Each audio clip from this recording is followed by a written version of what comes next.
Okay, so thank you so much, Matt, for agreeing to join us for the third installment of the trilogy. Yeah, thank you guys very much for the patience of coming back and the graciousness of allowing me to finish my overtime talk from last week. So mostly, I just want to have the chance to remind you quickly what we talked about before about the overview of jets as probes of nuclear media, and then how we're looking at, in my group at New Mexico State, asymmetric measures of jet medium interactions as sort of a new lever into extracting medium properties using jet tomography. So just as a reminder, if you'd like to know more information, these are the relevant papers. So this was the 100-page theoretical calculation, which forms the backbone of this work. And then my students and I started looking at implementation of phenomenology to get a sense of what the physics is that was contained in that enormous calculation that we did. So as a quick reminder, jets in vacuum are already highly complicated emergent objects that describe everything from a very high virtuality, high momentum scale of order q squared, all the way down to the hadronization scale lambda QCD. And there's a significant structure to the vacuum radiation coming from primarily angular ordered radiation of gluons that give you a very particular structure of that vacuum Sudakov radiation. But what we are interested in is actually using the jets and their interactions with media as a probe of the medium itself. So we are not looking at the vacuum structure of jets, but we are interested in the modification of the vacuum structure of jets. And that's an interesting and complicated process because the interaction with the medium is in general a quantum interferometric process that reflects the quantum interference between something in the amplitude, something in the complex conjugate amplitude, and that final interference pattern of radiation that's produced that's responsible for jet internal structure and or jet energy loss. That is a significantly complicated reflection of the phases that are accumulated as the jet propagates through the medium. And in principle, this contains an enormous amount of tomographic information, both about position space information, the locations of scattering centers throughout the medium with which the jet interacted, as well as momentum space information associated with the momentum absorbed from the gluon distributions of those scattering centers in the medium. So the problem in principle is to try to deconvolute this information out of a measurement of that final state interference pattern. The microscopic physics is essentially the physics of complex phases that are accumulated as the jet propagates through the medium. I like to break those down into two classes, one of which comes from bounded lifetimes of the gluon emission in medium, where if you integrate the emission time up to some finite maximum and down to some finite minimum, you get a difference of two phases that effectively reflects what the advancing wavefront looks like if it was emitted at the upper limit versus at the lower limit. And then you have other complex phases that are local in nature that come from instantaneously changing the wavelength of, say, the emitted gluon, in this case by redistributing momentum between one and another parton that are inside the jet. The result of accumulating all of those phases together goes by the name of the LPM effect, Landau, Pomeranchuk, and Migdal. LPM was originally for the abelian theory of QED. And so the interesting exercise in the late 90s, early 2000s was to calculate the non-abelian generalization of this. The maximally general form of the first order in opacity gluon distribution is highly complicated. The one that I'm showing here already involves a number of simplifications that make it possible to fit the darn thing on one line. But this illustrates the combination of factors that I was speaking to, that the overall distribution here of both total jet properties, total jet momentum, total jet energy, as well as the fractional variables describing the radiation, the transverse momentum of the gluon, and the energy fraction or the longitudinal momentum fraction x. It comes as a convolution of many factors. The first of which is, let's say, the intrinsic hard scattering, the thing that creates the jet in the first place. There's an integral over the momentum that couples to the elastic scattering cross-section.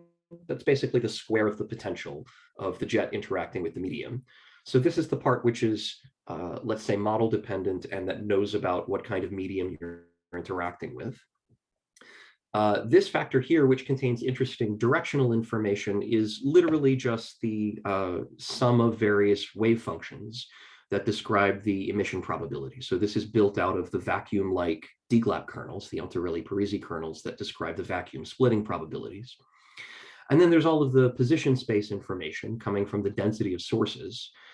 Here in its simplest form, it appears as a one-dimensional integral, essentially a line integral over the trajectory of the jet as it's moving through the medium.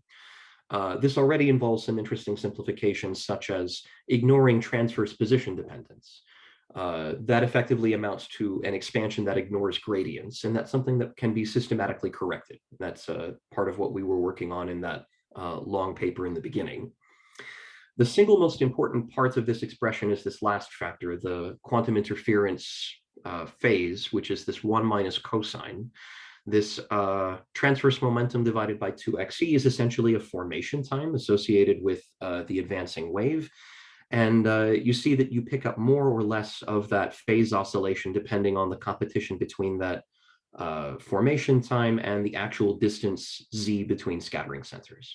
And that can be expressed in terms of things like the mean free path. So as I was illustrating before, the overall interference pattern is a complicated superposition of position space information, momentum space information, vacuum-like information, and all of it gets smeared together with this very interesting interference of phases. The result is a gluon distribution, which is significantly modified compared to vacuum. So this is a difference between what you see in a heavy ion collision where you have scattering in a medium versus in the vacuum where you don't. The usual fairy tale description is to say, oh, this is energy loss, this is transverse momentum broadening because you have stimulated emission of radiation in the medium. That's true for large parts of phase space where that difference is positive, representing extra gluon emission, but it's not always positive. There are certainly regions of phase space that correspond to suppression of gluons in the medium relative to the vacuum. And it's just a much more complicated storyline than that. This is the goal. We want to take this information and deconvolute it.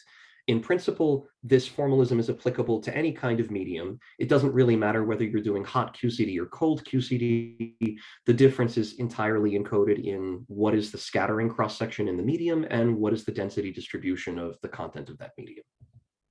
And the usual canonical observables that one uses to try to constrain properties of the medium are measures of the energy loss, such as RAA, and measures of the transverse momentum broadening, such as jet acoplanarities. And while these are well-established measurements, RAA is definitely less than 1, meaning we definitely do see fewer jets of a given PT than we would have in vacuum. The problem is that there are an enormous range of models that can all describe the data. So even though everybody agrees that jets are quenched, everybody agrees too well, which means that everybody's model is cool, and when everybody's model fits the data, I learn nothing about what the microscopic mechanism is. The story is not so different from that for transverse momentum broadening. This should be an even simpler observable, but it's hard to compare the width of this back-to-back distribution in vacuum, which is already non-trivial, with the width of the back-to-back distribution in medium, when then you also have an underlying event to subtract. So it's just experimentally challenging. So that is more or less the state of the field. There are tons of new jet observables which are much more interesting than these, but this is still what forms the backbone of, let's say, extractions of medium properties using jet quenching. This is what motivated us to look at asymmetric measures, something that has the potential to go beyond the standard canonical measurements. And the essential idea here, for me, honestly, was inspired by spin physics. In spin physics, in cold QCD, we know very well that there's a significant difference between the microscopic QCD mechanisms that generate total cross-sections, which are spin independent, versus the microscopic mechanisms that generate spin asymmetries, which are spin dependent. And that you have this very nice handle to select on spin independent versus spin dependent processes using symmetry. For spin, the relevant symmetry is parity and time reversal, which amounts to a spin flip. But the idea is essentially the same thing here, that you can take your observables and separate them out by symmetry class into things that are symmetric and things that are anti-symmetric. And those things can't mix because they're protected by different discrete symmetries.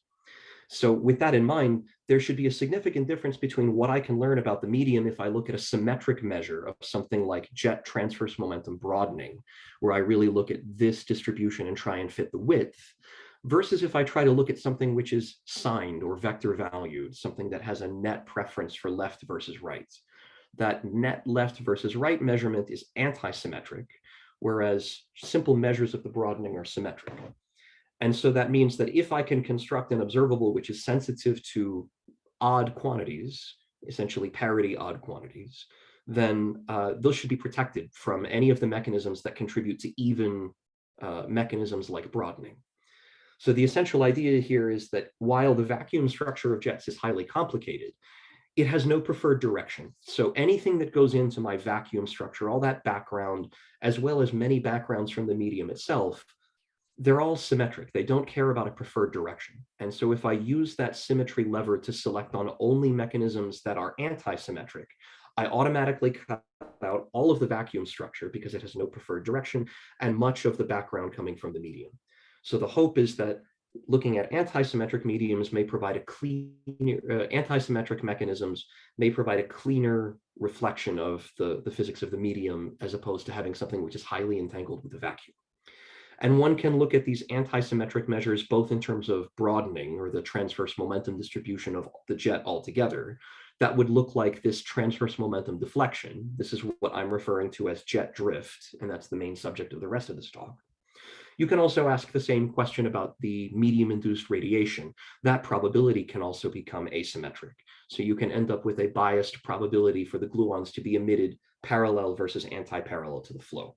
So that is a drift of the induced radiation, as well as the drift of the overall jet transverse momentum.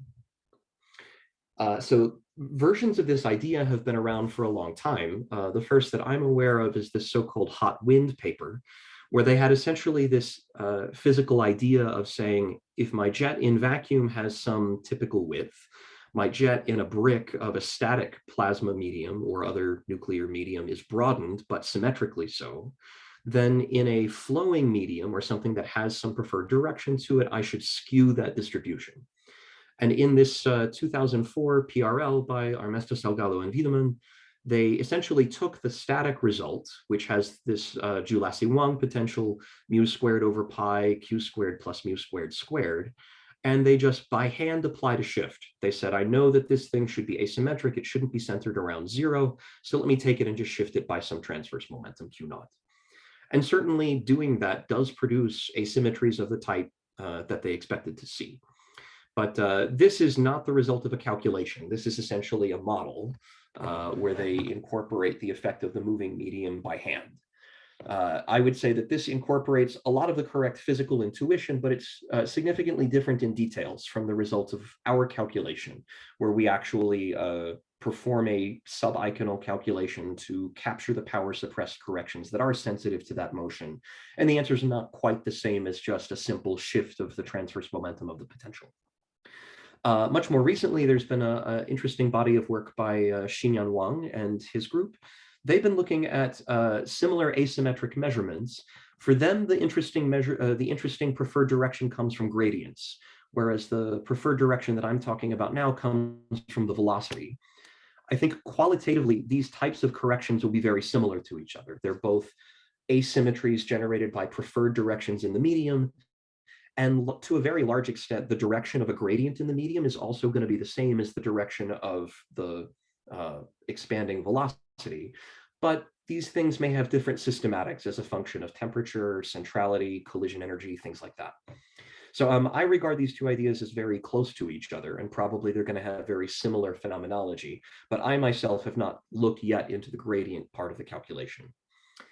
At least in some of the early work by this group, I'm not sure what the most recent direction they've been looking at is, but at least in some of this early work, they were looking at asymmetries in the terms of something which overall produces more jets going left versus right. And so for them, their distributions look like this V1 distribution, or something which is overall skew left versus right. And that's different than the type of phenomenology that we are seeing coming out of the basic simulations of the heavy ion collisions. And I'll talk more about that. So the calculation that we did goes back to the fundamentals. We went back to the origin of the Joule-Lasuet-Wang potential itself, and we included the energy suppressed corrections. We wanted to get the first leading correction in the jet energy. If the jet energy is going to infinity or PT is going to infinity, then the medium is effectively static. So we have to include the first leading correction in 1 over PT, or 1 over the jet energy, which is sensitive to the transverse momentum of the medium. And when we go back to the fundamentals and we include this correction, it's not nearly as simple as just a shift of the potential. Already at the level of the amplitude, the gluon field that comes from a source in the medium, if I calculate that potential now, simple textbook exercise to subiconal accuracy, I do more than just shift the momentum. For one thing, I immediately find just from the kinematics of it that the energy transfer, the time-like component of this momentum Q, is non-zero. This is corresponding to collisional energy transfer. And what's interesting is that that collisional energy transfer can be either positive or negative, depending on the direction of the momentum transfer and how well it aligns or anti-aligns with the direction of the medium velocity. So this is what gives you access to the idea of a jet potentially losing energy as it punches through a wave coming at it. But it also leaves open the possibility that the jet could even gain energy from surfing downhill with a wave in the medium. Let's say if it's expanding along with the radial flow. So depending on those directions, you have a very non-trivial effect where you could either gain or lose energy of the jet, even already at this collisional level. We do see a shift in the potential, but the shift in the potential comes from multiple sources, right? The Q0 component coming from this delta function now enters the propagator here. It's not as simple as taking Q and subtracting Q naught from it. Yes, so for us, this gives us a direct coupling to whatever the velocity field is. And this velocity field is just the momentum of the source particle in the medium divided by its mass. So this is what defines the velocity profile, and that leads to indeed a modulation of the potential, which is significant angular dependence, depending on the direction of the velocity relative to the momentum transfer.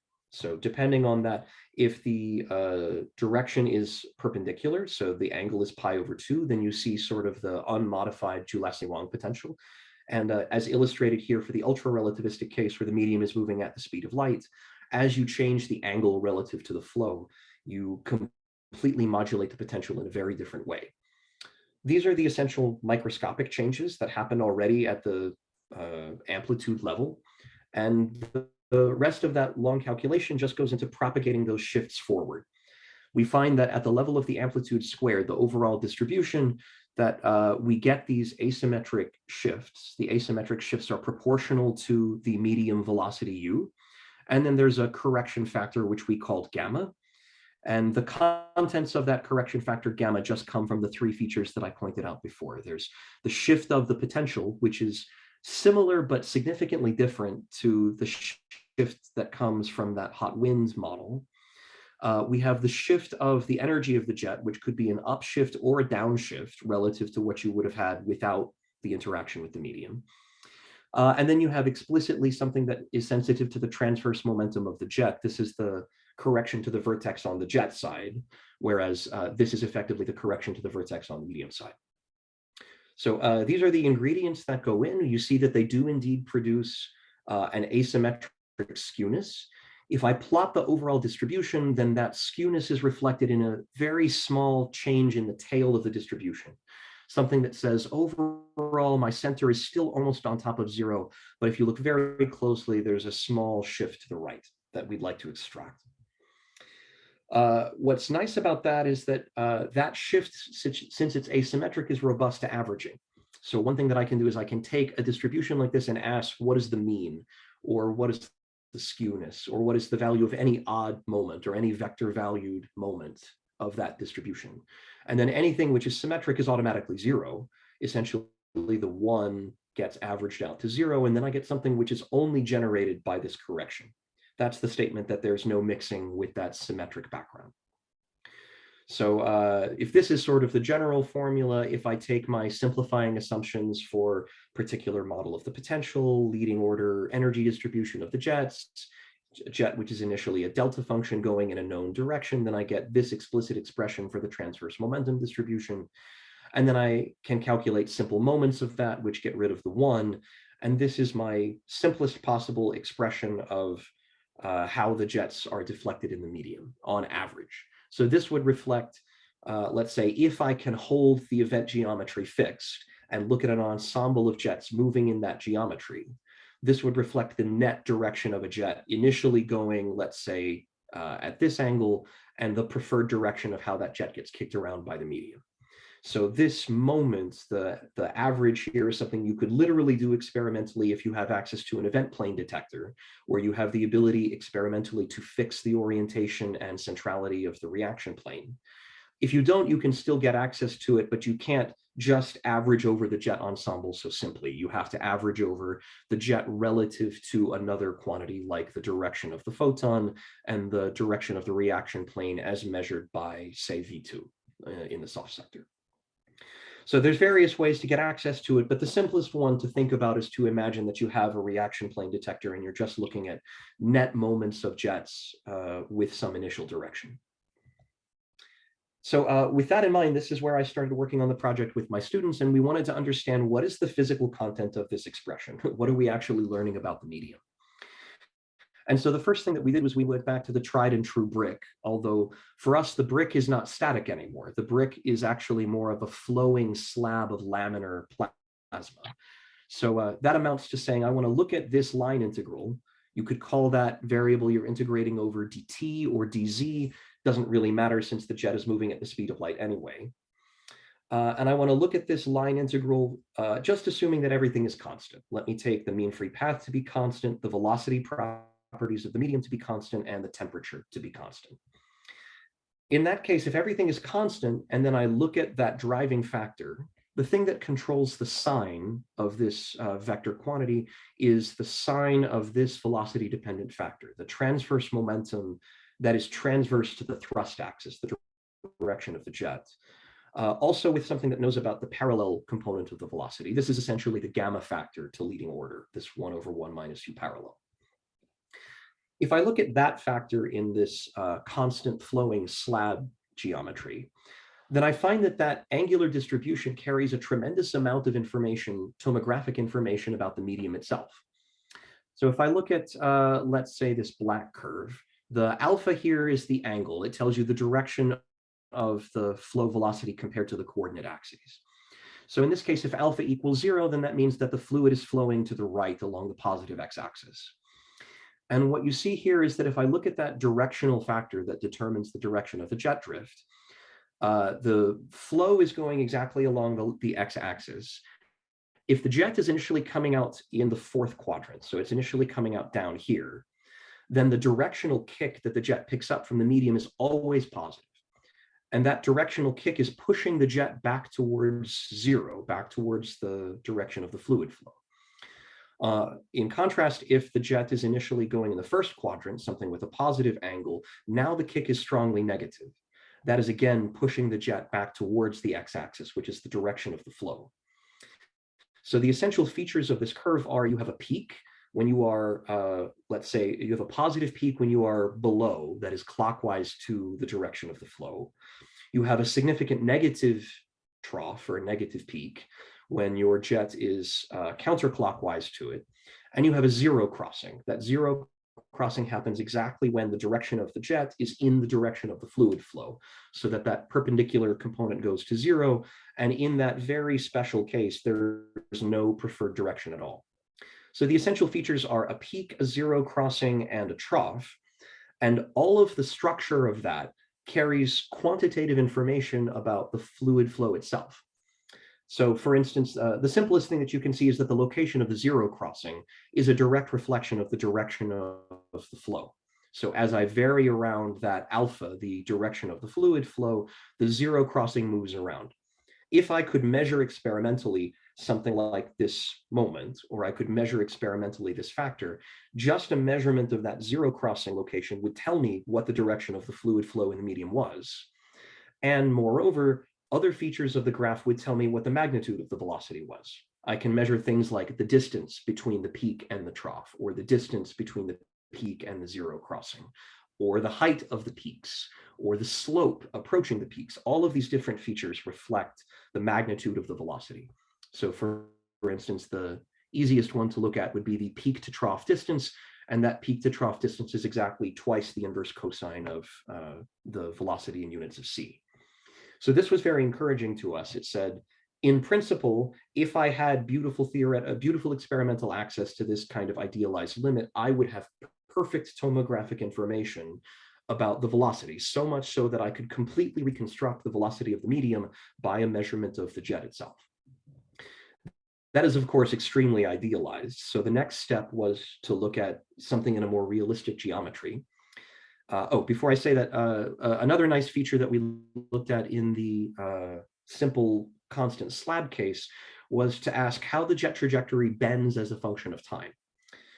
What we're doing here is a simple line integral along one direction. So here the jet is moving in a straight line and its trajectory is unaffected by the medium itself. That's sort of a consequence of my assumptions in working with this calculation. This is a perturbative calculation that assumes that the amount of the deflection is small. So that should be a small correction to the jet trajectory. But I could interpret this same exercise, right, this moment, as something which is differential in time or differential in the trajectory of the jet, if I just move that dt to the left-hand side. If I do that, then there's one moment which is particularly interesting.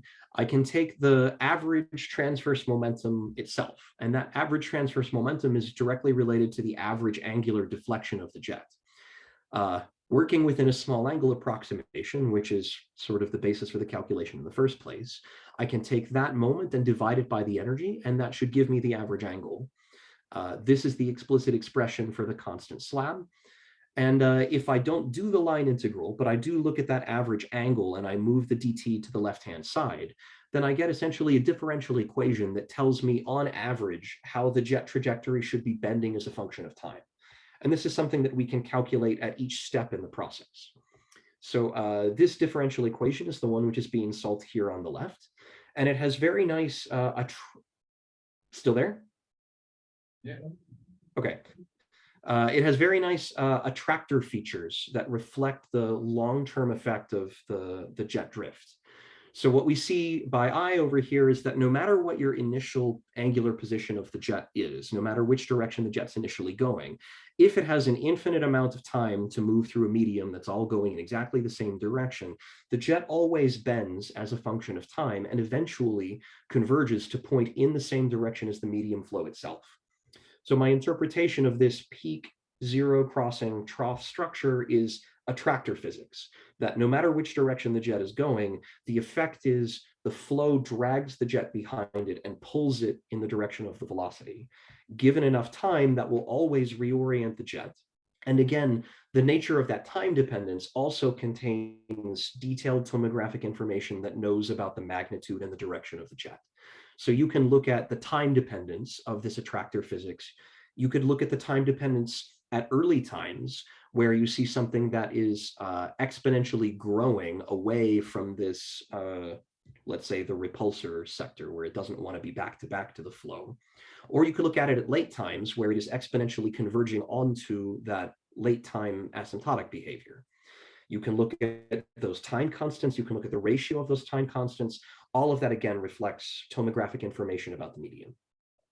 But this bending trajectory idea is something that I'll come back to. Okay, so we knew that the constant slab was highly, highly idealized. And so then we wanted to take at least a small step towards something more realistic that at least reflects the systematics of geometry dependence, elliptical event shape, and some of the important event-by-event fluctuations that are always present in heavy ion collisions. So with that, what we did was we looked at a Gaussian event profile. And the simple model is to take a smooth Gaussian for the temperature profile. If I calculate the gradient of that Gaussian, I get something like this. My assumption is that the direction of the velocity in this model is proportional to the direction of those gradients. So I get that elliptic flow pattern, which then varies systematically as a function of centrality.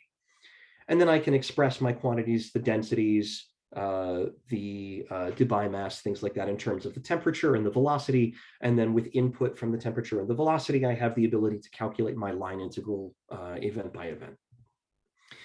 So when we did this, we can look at the overall effect on jets under different circumstances. The simplest picture is if the jet is produced in the center of the collision and it's going radially outward, I can look at the overall deflection as a function of that initial angle of the jet. This is that answer. So this is that moment. It doesn't really matter what magnitude you use. It really only matters what the fact that you're looking at a directionally sensitive quantity. What we see is an overall cosine 2 theta modulation as compared to this idea of a single net asymmetry left versus right, which would be a cosine 1 theta modulation. And we can break down from that integrand what the source of this behavior is. As I go from theta equals 0 to theta equals pi over 2 in this example, so I'm looking just this first quadrant here. Theta equals 0, you see the rapidly falling temperature profile. Theta equals pi over 2, you see that you've got a larger width of the temperature profile because you're going out along the long edge of the ellipse rather than the short edge of the ellipse. You also see the interesting modulation of the parallel velocity. The parallel velocity for theta equals 0 increases to this very nice peak. So you get a significant amount of radial flow pushing you out along the short edge of the ellipse. You get much less radial flow pushing you out along the long edge of the ellipse. But almost the entirety of this structure comes from simply the sign of the transverse velocity. So what I see here is as I go between theta equals 0 and theta equals pi over 2, I start here. If the jet is going out exactly parallel to the flow, then there's no transverse velocity and the overall deflection is 0. But as I start going up in angle, I start to get a negative kick coming from that negative direction, just purely geometric, of the fact that here, if the jet's going at this angle, the fluid flow is going mostly clockwise relative to that. So that produces a negative directional kick, but the negative kick is not monotonic. It increases as I go towards pi over 4, and then beyond pi over 4, it goes back down such that both at 0 and at pi over 2, the value is 0. So that's this 0 and this 0, and this is the increase and then decrease of that negative magnitude. And if you extend this into the other quadrants, you see exactly the same pattern, but now alternating in sign. So this was the evidence to us that the effect here is strongly geometric, that it's highly controlled just by the fact that for a jet going in this direction, there is more flow clockwise than counterclockwise.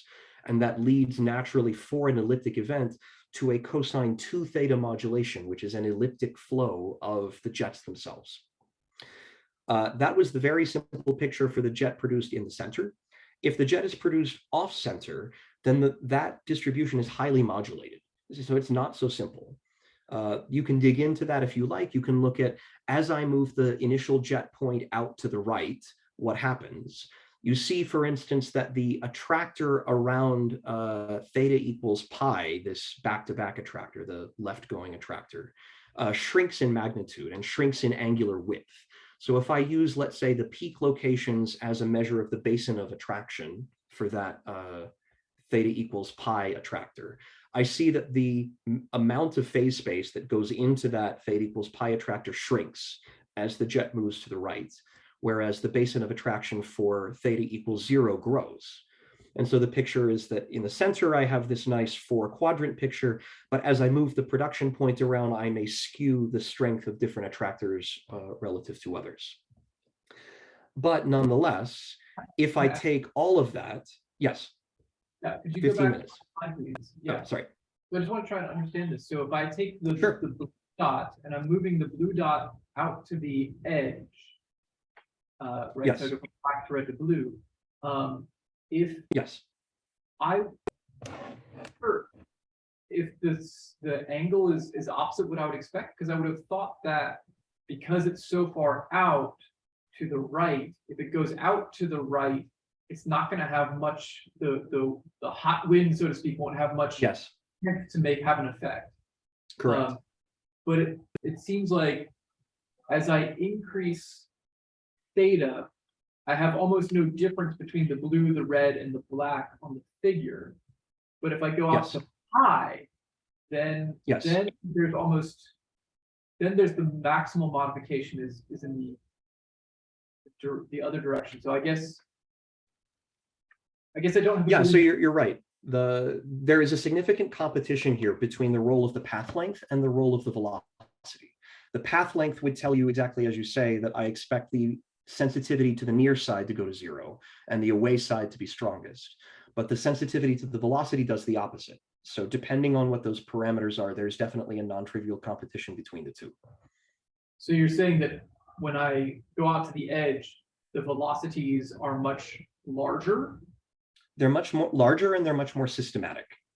So as you go out on the near side here, it looks almost like that constant slab. It looks again like the velocities are uniform and constant to the right. So you have that very strong attractor physics.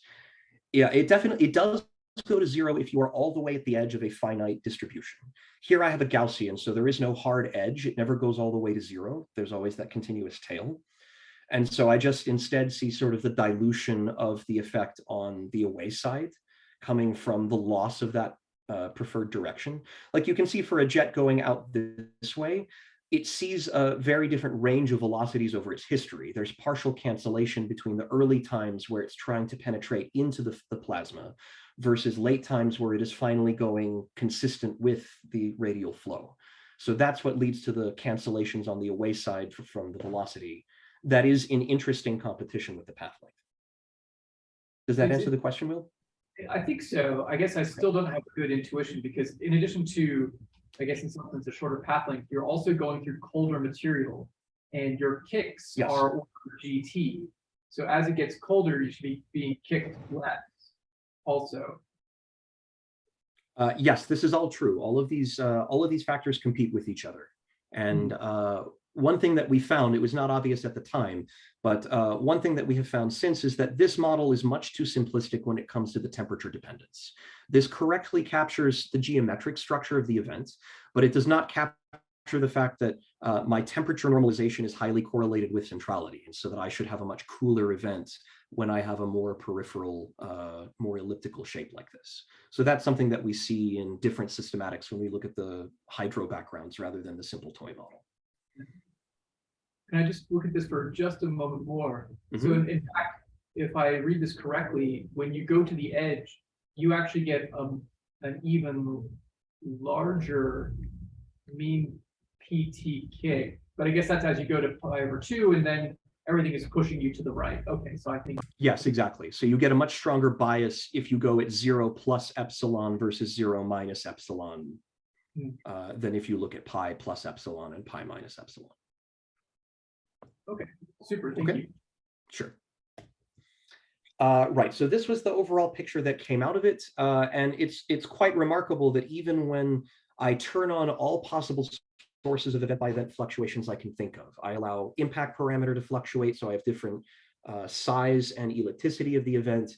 I have now fluctuating jet production points.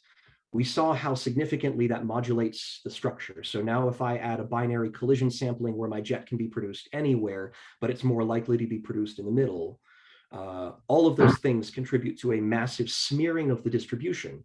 But yet, if I take that sample, even this minimum bias sample, I bin it by theta and I calculate the average perfectly returns back this picture of central production as if the jets were produced exactly from the middle of the plasma.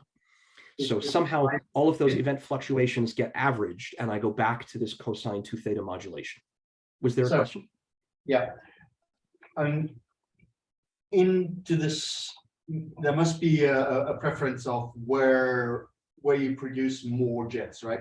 What you're seeing just that you produce more in the center than at the edge? Is this a direct correlation or is this more complicated? That's definitely true. So the nature of the sampling that's being done is sort of a proxy for binary collision sampling. So if I was doing an initial condition where I constructed this event from knowing the profile TA and TB of the two colliding nuclei, then what I should do is I should sample the probability to create a jet proportional to the product of TA times TB, because that's the density of stuff in nucleus A, density of stuff in nucleus B, and hard scattering should be proportional to that. What we're doing here is an approximation to that. So it's what I know from my work in the soft sector on collective flow is that phenomenologically, there's a very good approximation where the entropy density, S, is proportional to the square root of TATB. This is what comes out of a global analysis by the Duke QCD group out of their flexible phenomenological model Trento. So essentially the idea here was, if I know that to a good approximation, entropy density is proportional to square root TATB, and I have simple assumed thermodynamics, then I can convert from temperature to entropy density, just using dimensional analysis. So that's what's being done here. So I solve that for TATB, and I get something which is proportional to temperature to the sixth. So what's being done is I take this Gaussian temperature profile and I weight the probability to produce the jet proportional to T to the sixth. So there is a strong bias to produce jets near the center as if I have this binary collision density sampling. So I do think that, yes, that's a significant reflection of the fact that the most likely production point of the jet is in the center. But I think it's also a reflection of directed cancellations between the equal probability that my jet is off-center to the right and off-center to the left, so that I have a large amount of cancellation or equal fluctuation up and down in this model. Okay, yeah. Does that answer the question? Absolutely. Very good. Okay, great, thank you. Okay, so that was the simple toy model picture. We have new results that are coming out daily at this point. So I just want to give you a flavor of what that looks like now coming out of the real hydrodynamic backgrounds. The main thing that we could not do in this simple model is a reliable benchmark of the magnitude of the effect. So while we were convinced that there is definitely a strong systematic correlation of the direction of the jet drift with the direction of the medium geometry, what we couldn't answer is it measurable or not, just based on that simple model. And that was what really pushed us to do this in real hydrodynamic backgrounds. So what we did was we took the Duke QCD event generator out of the box from their GitHub. It uses now sort of a bit of a dated equation of state, but it is still a lattice-based equation of state, which is quite realistic compared to what we were doing before. This really does do binary collision density sampling. So this uses initial conditions that are generated by Trento using exactly that square root TATB initialization. And so now we do all of the machinery. We have randomly selected jets proportional to the binary collision density, randomly selected orientations, or if you want to look at something specific, you can fix those things by hand. And my student put together this very nice inspector tool so that you can read in a hydro background, plop in a jet of whatever conditions you want, and look at the contributions to the integrand, much as we did before, but now totally differential in this event. So we see the falling temperature is a function of time. We see the various components of the transverse velocity. We see the radial velocity, the radial flow, and then we see the overall contribution of those competing factors to the integrand. So in this particular example, this is a representative case of a 0 to 10% event at RHIC 200 GeV gold-gold collisions. And the integrands here are calculated for a jet whose energy is 20 GeV, which seems to be roughly a sweet spot between the subiconal effect, which gets smaller for higher jet energies, and something which needs enough energy to move comparable to the expansion of the plasma. So what's really interesting to me in this event is how you see the imprint of the accidental fluctuations on the final signature. So here the jet is going exactly along the equator. If I was doing that smooth elliptical model, the answer would simply be 0, because here there's no net preference to go left versus right. But in the fluctuating event, you see the imprint of those accidental hotspots that are created in this particular event. So at early times, you see the jet goes past a hot spot to the left of it. That produces a significant clockwise push on the jet that results in this significant negative bump in the perpendicular velocities. And that also translates to a very large negative kick in the overall angular deflection, the overall transverse momentum acquired. There's a second bump that comes later, which happens in the opposite direction. That is again reflecting the high probability of cancellation, but the cancellation is imperfect because I think, as you were alluding to, Will, at later times, the temperature has fallen significantly so that the the transverse velocity is of the same order as the initial one, but the falling temperature means that the overall contribution to the integrand does not cancel the whole thing. It's much smaller. And then interestingly, there's a little bit of a steady state feature where as the jet is now escaping to infinity, the constant value is not exactly zero because of fluctuations in the event. It's something slightly negative. So we see in this particular event that the overall deflection of the jet comes primarily from that initial random kick in the negative direction, partial cancellation, and then a little bit of a steady state effect from the late times. It's kind of surprising, actually, that the late times make a meaningful contribution to the integrand.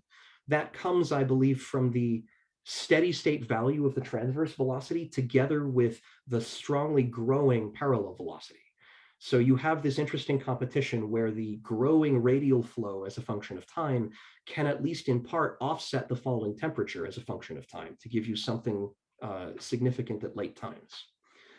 This particular event with a 20 GeV jet leads to a sizable deflection, even in an event that would have had zero deflection for the simple optical Glauber model that I was showing before. In this case, the deflection comes out to be about 3 degrees, and it's systematically in the negative theta direction. We can look at this in all kinds of different scenarios. The previous one was for a 20 GeV jet under RHIC conditions. This is an example of a 100 GeV jet under LHC conditions. And here I've illustrated a jet with a different type of initial condition. So this one was one that was a central jet going radially outward. This is an example of a jet which is produced off-center and which is moving primarily tangent to the event. We looked at all kinds of different classes of events, jets which go radially outward, jets which go radially inward, jets which go perpendicular to the event. And we tried to see, based on the competition between the various factors, which is the most likely place to see this effect? Where is the effect the largest? And it turns out that this class of events, the ones where the jets are moving primarily perpendicular to the event, seem to be the sweet spot that benefit the most from all of the different steady state features. So you see that for the jet which is moving tangent to the event, yes, the temperature is falling as a function of time, but the rate of falling is much slower. So you actually have significant periods of time where the temperature is rather high. The transverse velocity, since you're moving not radially in or out, actually has a very large systematic component. Here you see the very large positive piece, which tells you that on average, the jet is being kicked counterclockwise. It's being kicked to the right here, exactly as you would expect from a mean field optical Glauber model. You also benefit from a significant growing radial velocity. So these kind of jets, which my student refers to as edge surfing cases, these cases strongly benefit from sort of the best of all worlds, from the systematic transverse velocity, the slowly falling temperatures, and the significantly growing radial flow. For this 100 GeV jet, still the angular deflection ends up being rather small, less than 1 degree. But if you look at it for lower energy jets at RHIC, those tangent surfing cases seem to be the cases that have the largest contributions. There's still a lot of things that we're looking at. We're interested in investigating the systematics of this. One thing that we found, which was quite surprising to us, is what I was indicating here, that you can have significant contributions to this quantity from late times, even from late times where the temperature is rather low. And that's interesting because when the temperature starts to get quite low, I should stop believing my formalism. The jet interaction with the medium is based on a thermal description of the medium as if it's in the plasma phase. But once I start to fall below 200 MeV, definitely when I fall below 150 MeV, I'm not in the plasma phase anymore. So at minimum, my model for how the jet should interact with the medium should change. And eventually, the hydro description of the medium itself should fail completely. The grid should become unreliable when the density is so low that the medium is not flowing like a plasma anymore. And yet, if I do what is generally done in the field, which is blindly extrapolate this to infinity, I would get a large contribution to my total effect coming from that unhydrodynamic phase, where instead of using hydro, I should really be in a ballistic free streaming phase instead. So we check the results in terms of the fractional contribution to our integrand for this special observable. But I think the issue is perhaps even bigger than this, because it's not just a matter of our observable for which we see that the contributions are large. It's also just a matter of the lifetime. how much time the jets actually spend in one temperature window above 200, between 200 and 150, and below 150. So while I know for sure that the late times do make a significant contribution to our observable, I'm starting to suspect that they may be making a significant contribution to other observables as well. And maybe it's not so safe to just assume that because I have late times and low temperatures, that these things should not contribute or affect standard energy loss or symmetric broadening observables. It was also interesting to us that if I just scale it up from RHIC to the LHC, conventional wisdom would tell me that, oh, the hadron gas phase at late time should matter a lot less at the LHC. But that's not true. Overall lifetimes are scaled up enormously between RHIC and the LHC, but the fraction of that lifetime that is spent at low temperatures is almost exactly the same. So I think this raises very interesting questions about how do jets interact in a hadron gas, and are they actually safe to ignore? The takeaway message that we're seeing so far is that thankfully, the effect seems to be measurable. We are getting sizable deflections of several degrees or more, typically in the neighborhood of jets of 20 GeV. So it seems like there is a sweet spot at RHIC kinematics that is well tailored for the sPHENIX detector. So one thing that we are working hard on is to try to make quantitative predictions that are useful for sPHENIX when it comes online to look at this. Probably these are things that can also be just reanalyzed from existing data from RHIC. As I mentioned, we see significant systematic differences between what we see in the real event-by-event hydrodynamic simulations versus what we saw in the simple toy model. In particular, the temperature dependence is completely different. So whereas before, when we looked at this elliptical modulation, we saw modulation that increases with centrality. Actually, I don't think I showed that picture here. Basically, we saw something that coupled to how elliptic the event is. And so in more peripheral events, the shape is more elliptic, so we had a larger modulation of the jet distribution. But that didn't accurately capture the role of the temperature dependence. And what we're finding now is that the fluctuations in the temperature as a function of centrality completely swamp the elliptic behavior that we saw before. So it actually flips it around the other way. And we're playing with, if I take certain bins of temperature or bins of the ellipticity using event shape engineering techniques, can I recover the geometric modulation that I saw before? So that is the conclusion. That is what's coming hot off the presses right now.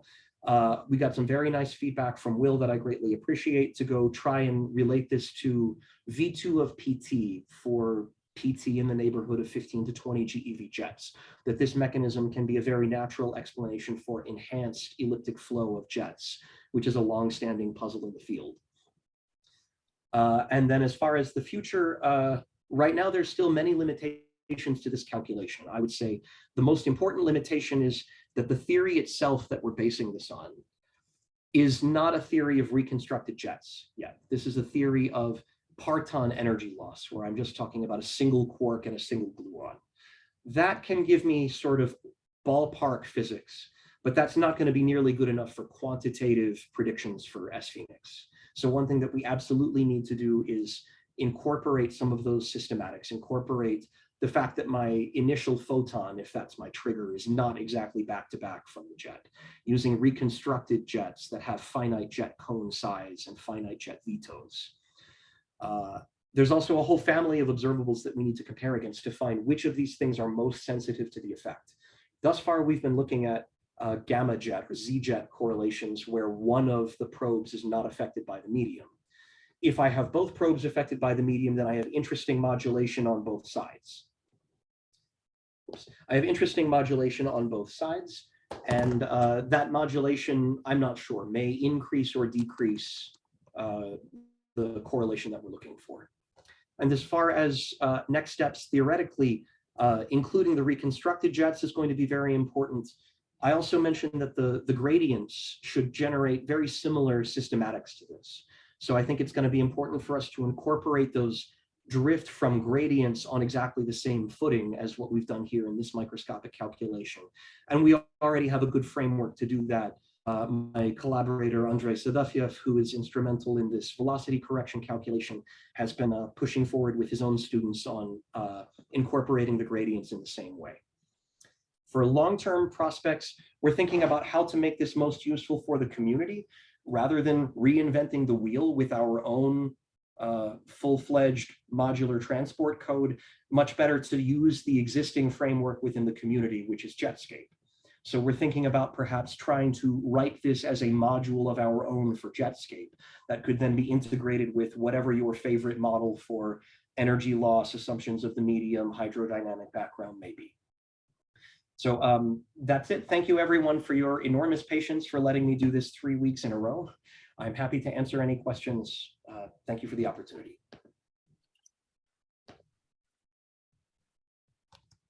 Super, that was awesome.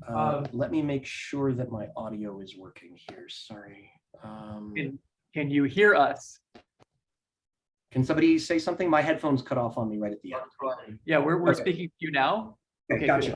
Yeah. So are there rather burning questions? So this was excellent, Matt. I have a meeting that has started at 2, so I'm actually already late. I think we have several people in the audience who also needed to go at 2, including the person who's giving us the data to run this. Oh my.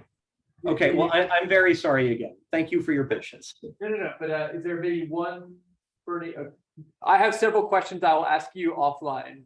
Yes, It that was would be a very great. good talk. So don't take the lack of questions as a signal that this was not a good talk. It was an excellent talk, and we really appreciate it. Thank you all. I really appreciate it. Yeah, thank you so much, Matt. And yeah, we'll catch you the next time. Matt, we have 10 minutes after this where we could Skype. I'll drop your contact. That'd be wonderful. Yes, please. Super. All right. Thank you so much, Matt.